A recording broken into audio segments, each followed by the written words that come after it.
Mais l'Ukraine refuse notre transit. Cela signifie que les volumes de gaz entrant en Europe vont diminuer. Le gaz circulera par d'autres routes, notamment via le flux turc, et peut-être en partie par le flux bleu vers la Turquie, bien que cela soit destiné à la consommation intérieure. Néanmoins, cela contribuera à la stabilité énergétique en Europe. Mais c'est leur choix.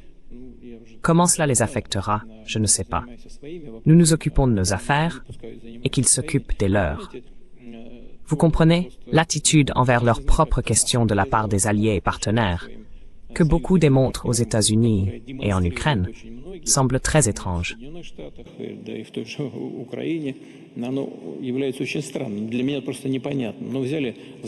Pour moi, c'est tout simplement incompréhensible. Au fond de la mer Baltique, le gazoduc Nord Stream a été explosé.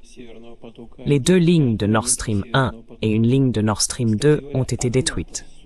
D'ailleurs, une ligne existe encore et est en état de fonctionnement. Qu'est-ce qui empêche le gouvernement allemand d'appuyer sur le bouton, de négocier avec l'activé? Combien cela représente-t-il? 25 milliards de mètres cubes par une ligne. 27,5 milliards de mètres cubes de gaz iraient immédiatement en Europe, en Allemagne. Pourquoi ne le font-ils pas? Je ne comprends pas. Ils peuvent recevoir du gaz par le territoire ukrainien, ils peuvent l'obtenir par le gazoduc turc, mais ils ne peuvent pas par la ligne qui passe au fond de la mer Baltique.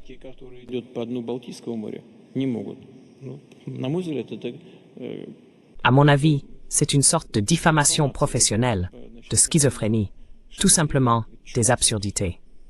Pourquoi? S'ils ne le veulent pas, alors il n'est pas nécessaire. Nous allons progressivement augmenter nos livraisons vers d'autres régions du monde, y compris la République populaire de Chine.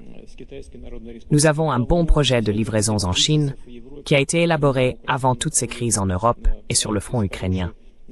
L'année prochaine, nous atteindrons une capacité projetée de 38 milliards de mètres cubes. De plus, depuis l'Extrême-Orient, de Sakhalin à Vladivostok, nous prévoyons également de livrer encore 10 milliards de mètres cubes en Chine. Nous étudions d'autres routes. Je le répète, cela n'a rien à voir avec les événements en Ukraine.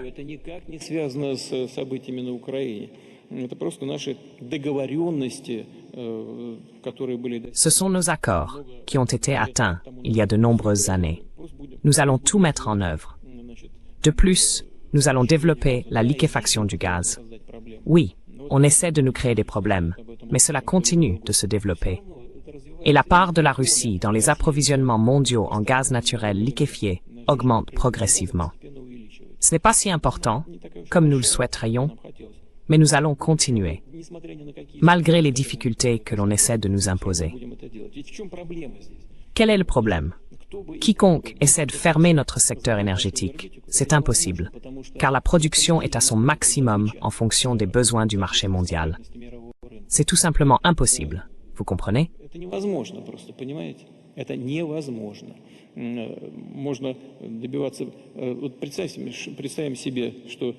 Imaginons que demain tout se ferme, le gaz, le pétrole et ainsi de suite. Mais l'économie mondiale ne supportera pas une telle fermeture. Les prix vont simplement s'envoler, mais les gens continueront d'acheter. Sans cela, c'est impossible. C'est là toute la question. Lorsque nos détracteurs et ceux qui imposent des restrictions illégales dont a parlé le vice-président de la République populaire de Chine agissent ainsi, ils ne le font pas par grande intelligence, comme on dit dans de tels cas, mais par pure émotion. Il n'y a pas de résultat. Ils ne sont guidés que par l'arrogance et la présomption. Et le résultat s'avère être l'inverse de ce qui était attendu. Donc nous réglerons nos problèmes. Oui, peut-être avec quelques pertes, mais nous les réglerons quand même. Et ceux qui ne veulent pas coopérer avec nous, qu'ils subissent des pertes. Nous voyons ce qui se passe dans les pays européens. Beaucoup d'entre eux sont au bord de la récession, et la situation va s'aggraver.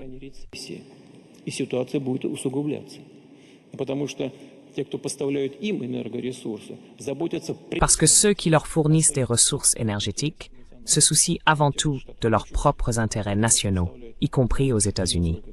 Ils fournissent 2 à 3 fois plus que nos sources d'énergie, par exemple, le gaz.